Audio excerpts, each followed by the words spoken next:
Do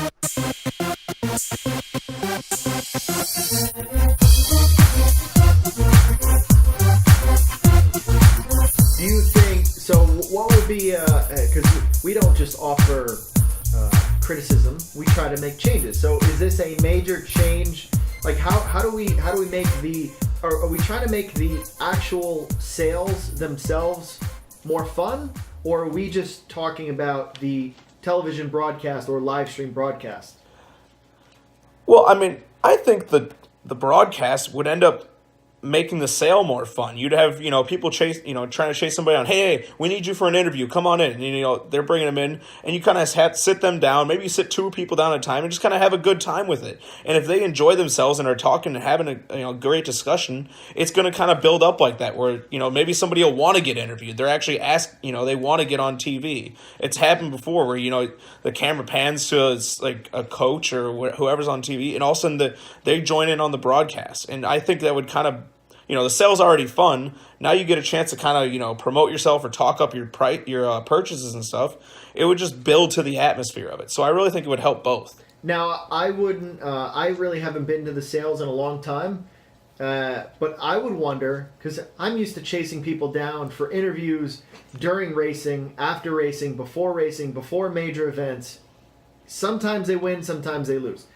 And sometimes they don't want to talk, and that's okay, no problem. But I wonder if these trainers and drivers and owners, if I caught up with them at a sale, I wonder if they would generally be more relaxed to do an interview and to do a longer style interview, a sit-down interview. And I wonder if it's possible to get multiple people on at the same time. It's instead of having one person fixated on an interview, you can have round tables that are switchable and get a whole bunch of different people, and like you said, they can ask questions to each other, be like, hey, you were the underbidder, I was the underbidder, you bid on that, you outbid me. It could be fun, it could be lighthearted, and they could talk to each other about some of the horses that they liked and that they already bought. I absolutely think it would be a lot more relaxed. There's no whatever this horse you bought is nothing's gonna come of this horse until at least a year, or not a year, but 6 to 7 months. So, most of them have a drink at the election sale while they're bidding, because they're inspecting's all over and everything. They know how much they're going to bid and such like that. So they're a lot more relaxed. And as long as they're not have a horse they have to bid on coming up in the next 5 horses, they're going to be able to talk, because that's all they do at the sale is just sit around and talk until the exact moment when the horse is in the ring. We'll put that on the poll. Kate, put it on the poll. Are you more relaxed at the sales? And do you do nothing but drink beer at the sales? How about that? There's 2 polls for you right there. Bada bing, bada boom. I mean, Jimmy Takter admitted in an article a couple weeks ago that he's like, well, I don't want to buy a lot of horses, but I get to the sale and I start having a couple drinks, and then I'll end up buying a couple. Right, yeah, so, exactly. So would it be more... So, there's proof. I got another poll. We're already four polls in. Would it be in the breeding sales and breeding farms' best interest to get everybody drunk at the sales? Oh, absolutely, right? I mean, a couple of years ago, like Crawford Farms had a gigantic open bar at their consignment. Okay, and I was like, that is absolutely genius. I was like, that is genius. It's like, there is nothing smarter than that. Absolutely genius. So have an open bar. And make sure that your open bar and make sure you have your list of horses that are right there, and make sure that they know which horses to bid on. You got to butter them up and get their liquid courage going a little bit. Next thing you know, the horse is going for $10,000 more than it should. I was gonna say, well, yeah. I mean, if an open bar costs you a couple grand, but it's got to be worth it after a couple bids. One horse oversells, by what you expected, and all of a sudden, wow, that bar was pretty good investment. I mean, is Crawford Farms the only farm that would do that? I mean, Michelle and Al like to party, so I mean that kind of that's exactly what I would expect. I wouldn't expect that out of Hanover or Winback or Blue Chip. Maybe Blue Chip.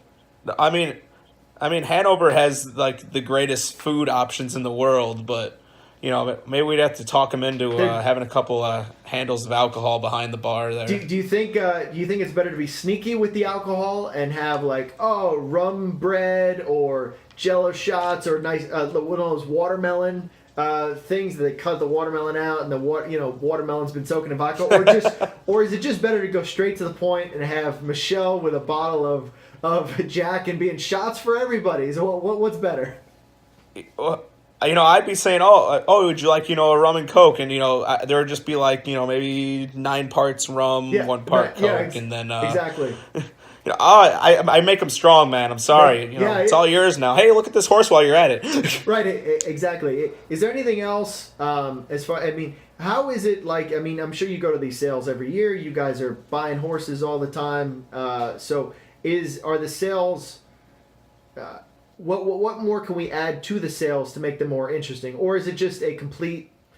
Is it a once in a chance time where everybody is actually together and not so serious? Where else are you going to find people that, for the most part, outside of a handful of times each night, they're not that busy, and you can bring them all into like interview at once while they're basically having a good time. It's really, there's no other situation where you're going to, like, yeah, everybody's there on Hambo Day, that the big guys are all there, but they're all busy, and they're all nervous, and they're all uptight, because, if the horses messes up, then their mood's ruined for the rest of the day. If they don't get a horse at the sale, there's 1,000 horses at Harrisburg, there's this many horses at Lexington. Nobody gets that upset if they miss a horse at the sale. So there's really you never find somebody that's in that bad of a mood at the sale unless something terrible happened, which, then we can talk about that on the broadcast. Do you think that it's stressful for the breeding farms, or is their work pretty much done?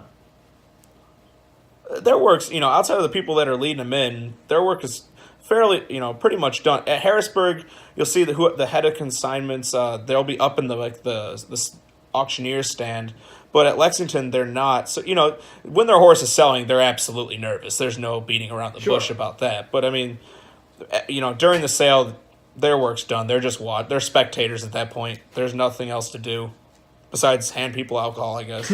Yeah. Do you think that as people who are buying the horses and they're going around looking at all of the horses, is that something that should be that we could possibly film and broadcast too? Is that something that could be interesting? Well, speaking of that, it kind of reminded me, Anthony McDonald kind of did that this year on Facebook. Okay. He was going to Lexington, and he had his, he just took his, like cell phone and kind of took a video of his face, like, hey, I'm looking at such and such number, let's take a look at him. He flipped the phone around, and he's like, well, look at him, he's got his, he's a little bit tipped out in his left front.